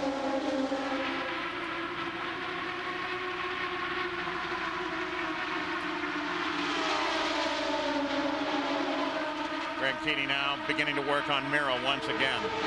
There's the front of the field. Those first 8 cars are all right together. You know who's got some speed right now, guys, is Kotsky Matsura. Currently 7th, and without question on the move, he's running that higher line, and it seems to be working very well. Panasonic car number 55, that's Matsura.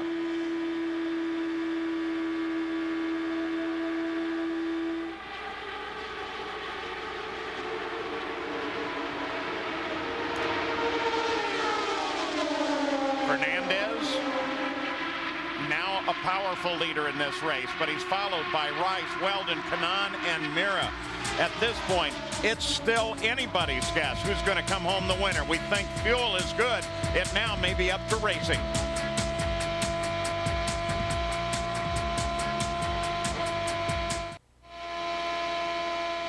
Car number 5, Adrian Fernandez, is the leader now in the closing laps of the run with just 22 to go. You watch from Buddy Rice's cockpit. Fernandez won his first car race when he was 16 years old, the 24 Hours of Mexico. Now he's trying to win his first IRL IndyCar race. Now what about Townsend Bell? He got in the wall a few moments ago. Let's go to Todd Harris. Townsend Bell in the number 2 Menard Chevrolet. Townsend, a tough day for you. Up until that point, you have a fantastic race. Take us through the incident. Yeah, it's really unfortunate. I just got kind of held up on the pit stop there. The yellow came out. We went to the back. I was working my way back up and going high through 2, and someone moved up just enough in front of me to take the air off my front wing, and I was already really high, and that was enough to get me in the gray, and just nicked the right rear into the fence, and it broke the half shaft and peeled it back, so that was it. You know, Chevy plays to win, and so does Panther, and me and Tommy were just hanging it out there trying to get to the front, and we did. But we're hanging on to get there, but we almost pulled it off. You're okay? We'll see you in Pikes Peak? Yeah, we'll come back swinging.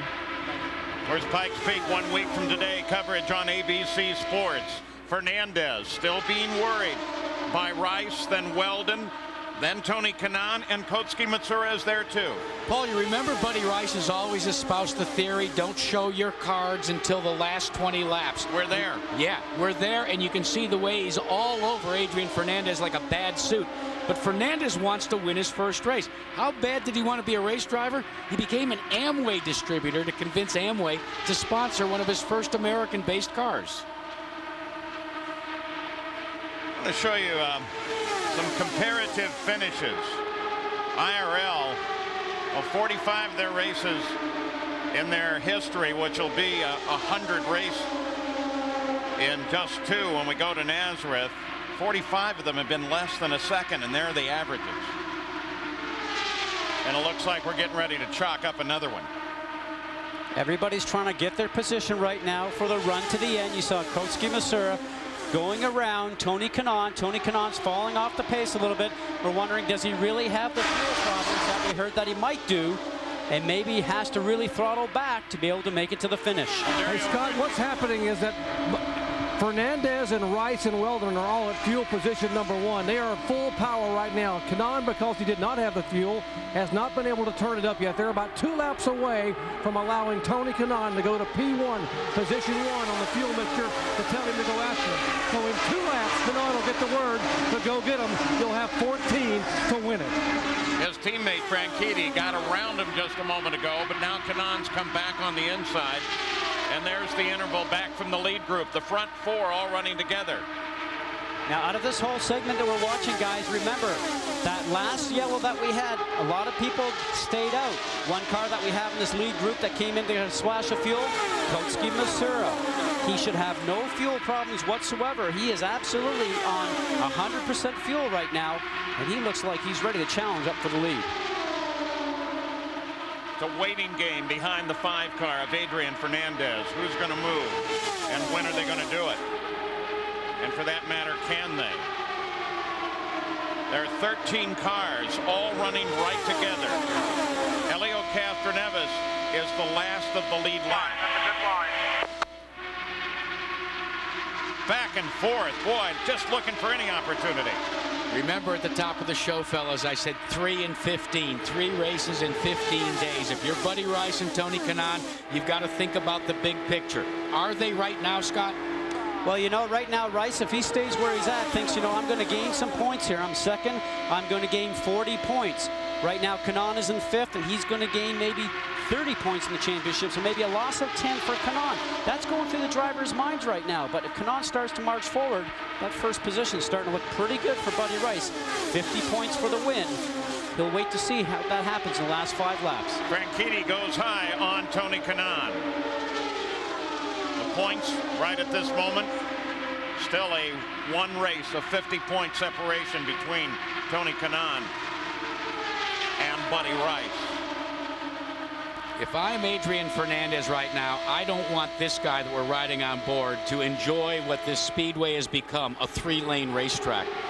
I'd be saying, boy, I wish it was like the old days where it was dicey to be side by side.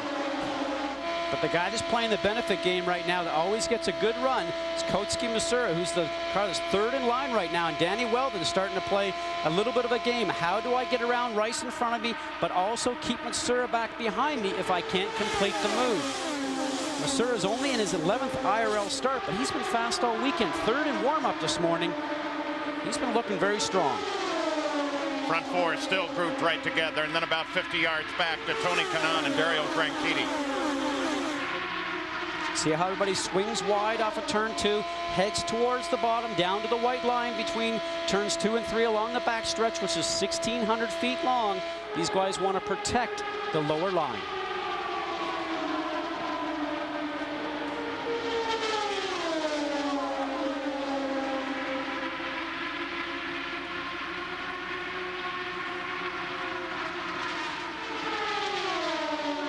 Kotsuki down to the inside of Weldon. Not strong enough to pull that one off. Rice just running right in the tracks of Fernandez. Now he pulls a little high.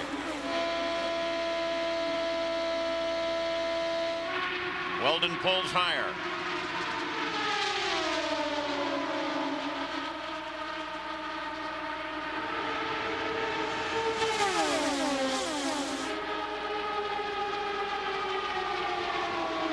Danny Weldon is in a very difficult position, guys, right now. Although he wants to win the race, he's third in the race right now. He's got a problem ahead of him. If Rice turns around, tries to go around the outside of Fernandez, and Weldon starts to follow, he helps do that slipstream thing where he'll help Weldon get past Fernandez. And especially when they take the run to the line, they'll come off of turns 3 and 4, right up to the start-finish line. He may not end up getting a position, but he might helping Rice. Tom Anderson on the left manages Adrian Fernandez's team. Scott Remke on the right handles that duty for Ray Hall Letterman. Now with 5 to go.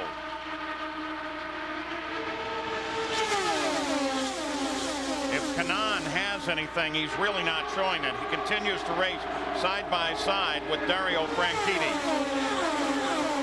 Weldon is going to try Rice again. Last time he put the car high there, he wasn't able to do it. And don't forget how this ended up at Nashville when these two got close together. You see where Kotsuki goes? He goes to the high side to try and help Weldon. Now Kotsuki high, they come 3 wide behind Fernandez. Kotsuki Matsura's a driven man here. But the fact that those 3 battled together benefited them less and Tony Kanaan more. That's Kanaan down in the 11 car just inside of Matsura. It's also helped your leader, though, Paul, and Adrian Fernandez is pulled to a 0.3 of a second advantage over those 3 cars running second, third, and fourth. Adrian Fernandez could well be on to his first win in the IRL IndyCar Series. Worked as a mechanic in Europe, giving driving lessons. Last lap, white flag, last lap. All right, this is it. Fernandez had the lead. He crossed the line 0.2 of a second ahead of Buddy Rice. Now down the backstretch. They're in a straight string. If Rice is going to move, this is it. Same for Weldon and Matsura. Off the final corner. Looking outside, no way. No contest. Fernandez takes the win, his first IRL race. And he does that. Congratulations, Tom Anderson. He does it in his 10th career start. Previous best finish you saw a moment ago was 5th in Texas. So Adrian Fernandez takes the win. Come into the pits off of 4 and Rice second, Weldon third, Matsura fourth, Kanaan fifth. Let's go to Todd Harris. Well, moments ago I was talking with Tom Anderson. I said, can you think about your first IRL win? He said, absolutely not. The fat lady hasn't sung yet. She's singing now? She's singing now, and I think it's in Spanish. Well, you guys told him with 8 laps to go, it's a walk in the park, muchacho. And as he crossed the line, he said, Speedy Gonzalez is back. It's, you know, he was thinking all along that when he came in this weekend, he just had that look in his eye, and he said, this one's mine. We came here and tested. He felt really strong, and he thought, you know, this is mine. And Adrian's not like that. He's not usually that confident coming in, but he proved him right today. I know it's an emotional time for you and your co-partners out there decorating the track right now, but Koski Matsura also with a tremendous run of the day. That 4th place was something that he really needed. Running clean, he held his patience there. I know the IRL was getting a little nervous when he was moving around up there, and maybe with some of the other guys being a little nervous behind him, they didn't join the fun there at the end. But he was confident, showed a lot of maturity today, and this team couldn't be happier.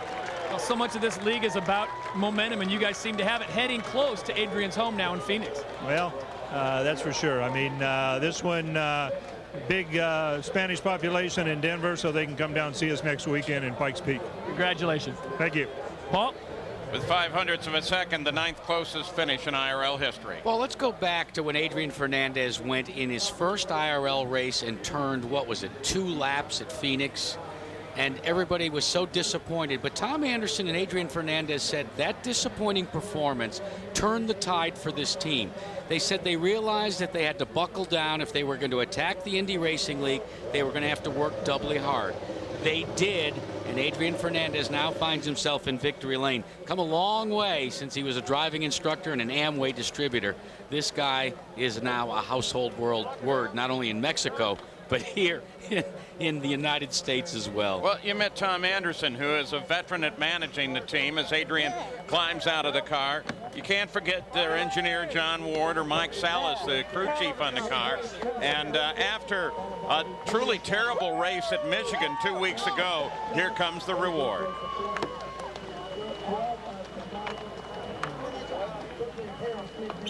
Oh, yeah, Adrian Fernandez, the winner of the Belterra Resort Indy 300 at Kentucky Speedway.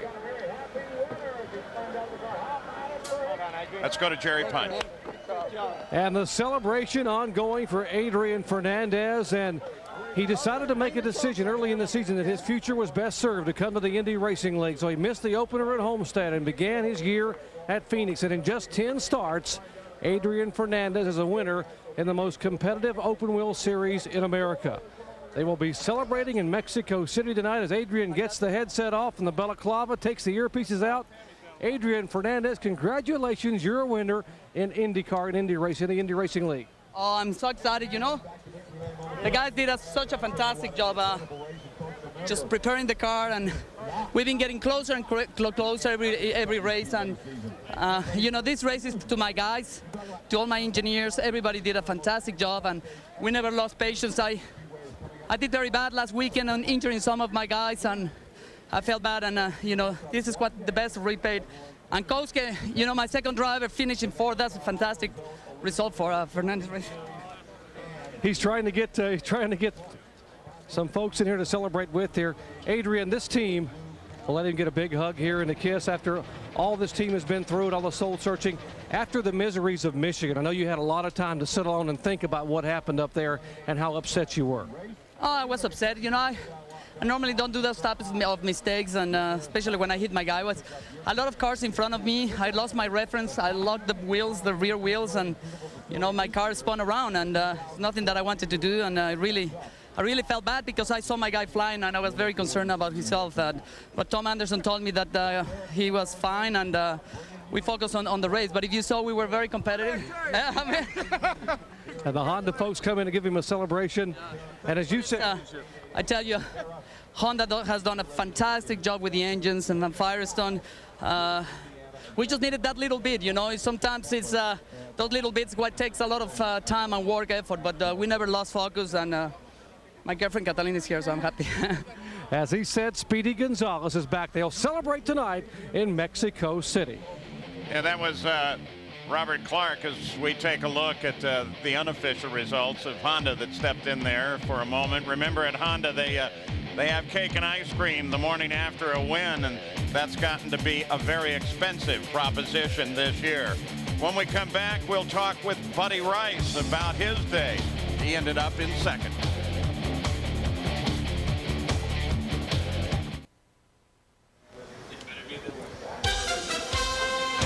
Well, it's a Show Me State showdown when the St. Louis Rams take on the Kansas City Chiefs. And it's a Monday Night Football preseason special, Monday, August 23rd, 8/5 Pacific on ABC Sports Championship Television. So the points as they sit right now with the running of the Belterra Resort Indy 300 here at Kentucky Speedway.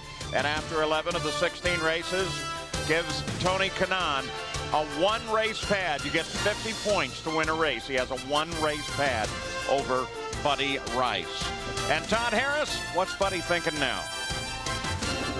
Here with Buddy Rice. Buddy, I know you didn't get the victory, but you're still smiling because you're picking up valuable points. Yeah, I mean, that's what the whole thing is right now, is the goal for the championship. And, you know, we'll see what happens. We're real happy with the way this finish was. And, you know, it's another podium.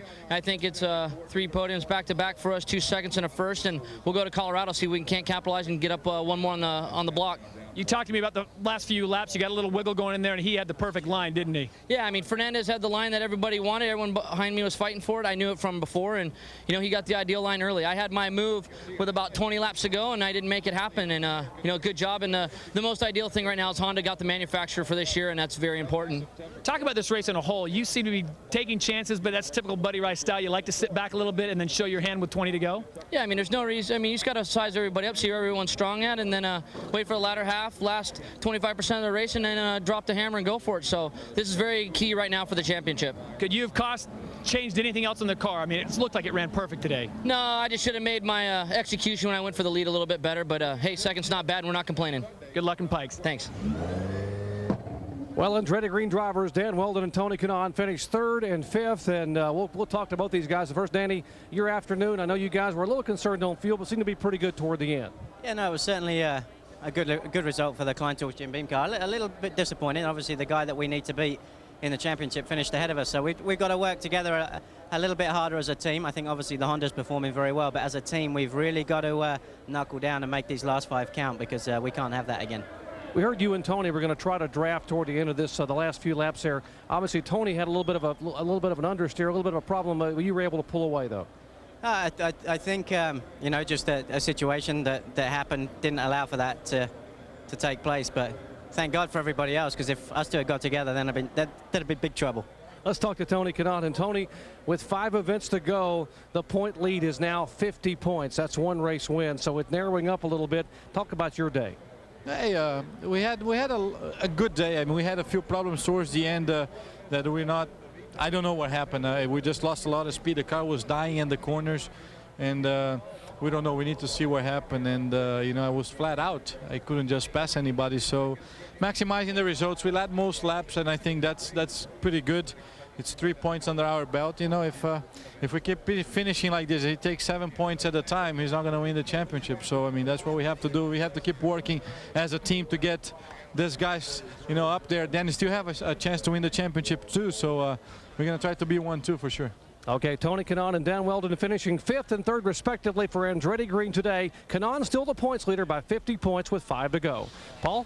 And he's the only driver to have raced every lap this season. In the end of the championship, that may pay off. We'll be back after this message and a word from our ABC station. The Belterra Resort Indy 300 on ABC Sports, brought to you by Honda, proud sponsor of the Indy Racing League IndyCar Series.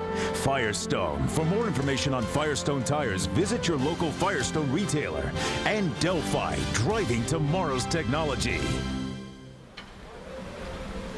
Back at Kentucky Speedway, the crowd here saw a great race and a tight finish, 9th closest finish in IRL history.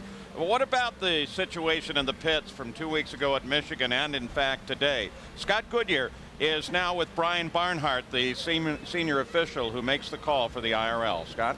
Thanks, Paul. Brian, as Paul said, you know, a couple weeks ago we had some problems in the pit lane at Michigan, but as the chief steward for the IRL, you addressed that this morning with the drivers. And how can you make your message clear to those guys? Well, we made it clear to them that we don't want contact in pit road.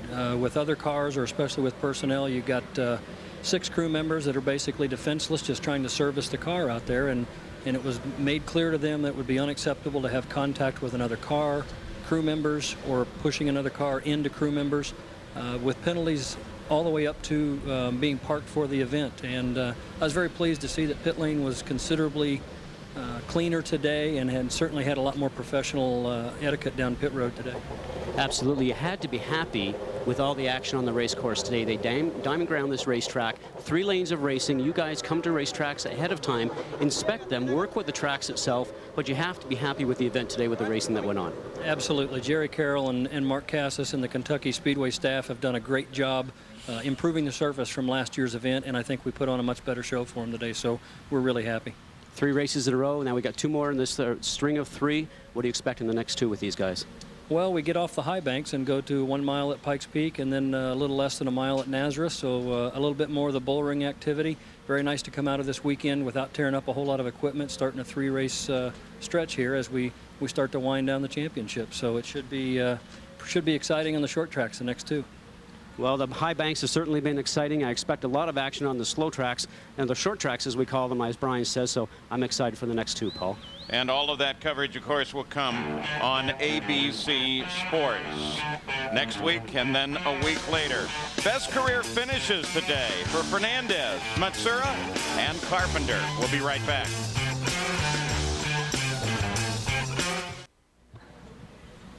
Well, it was a magnificent day here at the Belterra Resort Indy 300 at Kentucky Speedway, and ended up with a new winner for the IRL IndyCar Series in the person of Adrian Fernandez. We also had some guys with terrific finishes. Ed Carpenter scored his best finish, and so did Koski Matsura. Let's go to Todd Harris. Well, Paul, after a performance like that in Japanese, you say, Yosh. Yosh. Yosh. Koski Matsura, 4th place today. Better, your teammate first. Very good day for you. Yeah, very good day for the team. And I'm very thanks for the Adrian, because I copied his setup, this morning. And until yesterday, I was, try to my own setup, but it wasn't good. And he helped me really this time, actually. You qualified 10th. You move all the way up to 4th. What was the key? Was it the track or the way the car was set up? Yeah, car setup.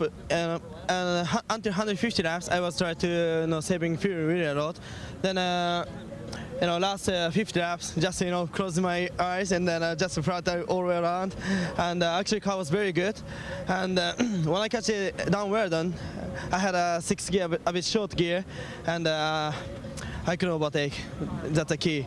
But if I had a longer gear, maybe I could fight with Adrian.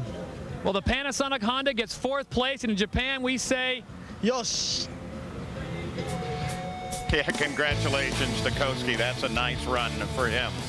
When we come back, we'll be talking with Dario Franchitti, who was back and forth in the front of the field and finally ended up behind Tony Kanaan. Kanaan was 6th, Franchitti 7th. We'll be right back.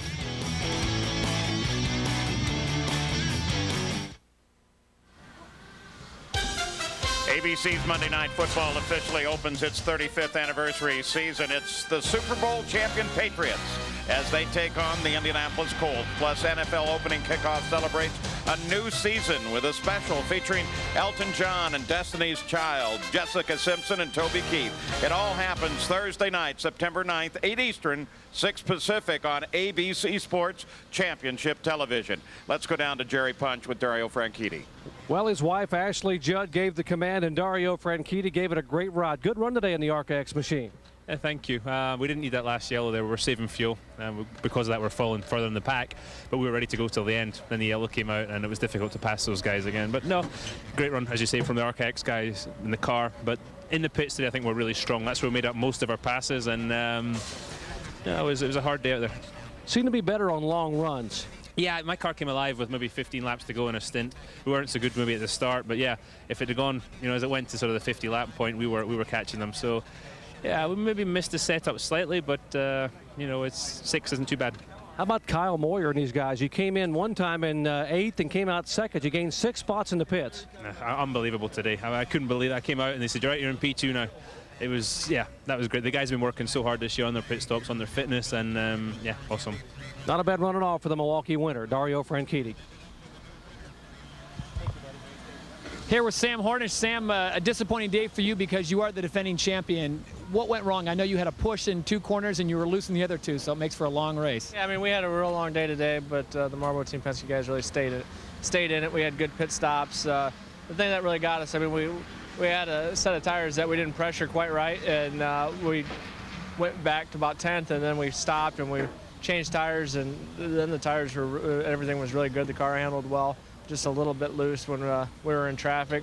When we came in to stop when Thomas had his problem, and we kind of had a miscommunication, and I was already starting to pull into the box, and they were telling me to go through, and we just kind of got, we didn't really know what to do. And we lost our lap there, and then we had to stop again. So, I mean, just in hindsight, we know what to do next time. It's one of those learning things, and we'll get better at it. 3 stops with 3 weeks. Now, do you pick up here and learn from this, or is it a situation where you start picking your battles? I mean, we go to 2 tracks I like a lot. Haven't had a whole lot of success at either one of them as far as being in victory circle, but come off of 4th place and 2nd place at those 2 tracks last year. And I mean, I'm really excited about it. We went and tested at Nazareth, and we had a really good race car, banged it up a little bit, but I think we should be pretty good for the race. Congratulations, Sam Hornish Jr. and his wife, Crystal. She says he won't be too upset for too long, but we'll have to wait and see. Up to Paul. Well, we'll have to look at Sam's record as well. It has his longest stretch from win to win has been 11 races. Well, that's coming up at Pikes Peak in 1 week, Jack. Well, Paul, consider the fact that when Sam Hornish went to work for Marlboro Team Penske, he thought he was going to work for the New York Yankees, and we all thought he was working for the New York Yankees as well at Homestead when he won the first race. But since then, it's almost as if George Steinbrenner sold the whole team out from under him, because Sam Hornish is on that verge, as you said, of going the longest winless streak he's had in his career. Maybe he can turn it around at Pikes Peak. That's a short track. Well, and it can't be for a personal drive, because nobody's driving the car harder right now than Sam Hornish is. This track, the diamond scraping, everything looks like it worked out and created a good race for us. I think Kentucky Speedway management did a great job with this race course, but I'm looking forward to these next 2 events, because he talked about a 1-mile racetrack, and when you think about that, Honda power maybe won't be so dominant when you get there. Toyota and Chevrolet are catching up. We saw that here today. Maybe driver input, like Sam Hornish talks about, maybe is a little bit more important, and the team factor comes into play too. So I think overall, watch for a lot more guys being competitive. So everything could change as we go down to the end of the season. Next 2 races, the next 2 weekends, and coverage will be here on ABC. We'll be right back.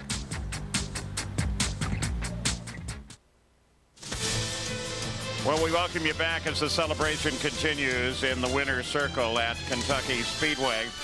Prime time tonight on ABC Sports. Don't forget America's Funniest Home Videos and Extreme Makeover Home Edition. And then The Days. That's all coming up a little later this evening on ABC. Now, Adrian's key to victory and what made his day started about the 152nd lap. Well, and remember, the guys that he was trying to pass were, we thought, trying to conserve on fuel. Adrian Fernandez capitalized, blew by Buddy Rice and the rest of the brigade, and came home victorious. The amazing thing that you have to think about, you heard Tom Anderson say that he was strong when he arrived here at this racetrack, his first time here.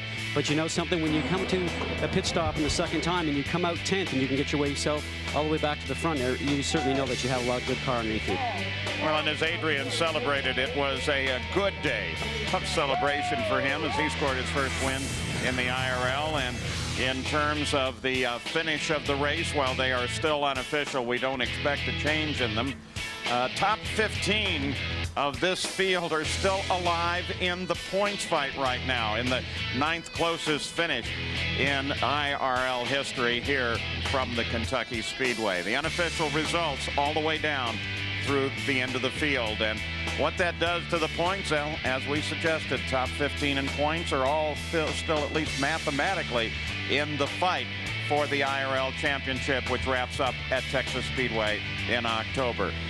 Jack Arute, great race, more coming, change in the nature of the race is coming. Well, yeah, and the change in the nature of short tracks, and now instead of 3 in 15, we've got 2 in 14, and these are races that are totally different.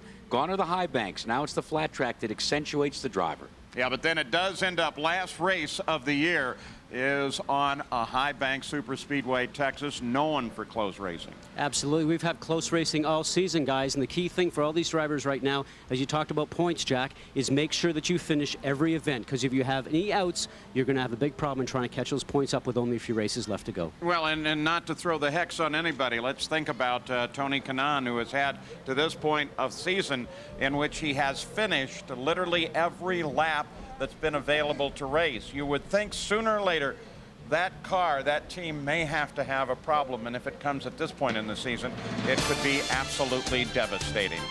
Great day at Kentucky. We congratulate once again Adrian Fernandez in his first win in the IRL, the winner of the Belterra Resort Indy 300. We're back with you next Sunday live at 3:30 Eastern for the Honda Indy 225 at Pikes Peak International Raceway. Don't forget, too, that ABC Sports is online at ESPN.com. Search ABC Sports. Now, coming up next, except on the West Coast, ABC's World News Tonight Sunday, or your local news. This has been a presentation of ABC Sports Championship Television.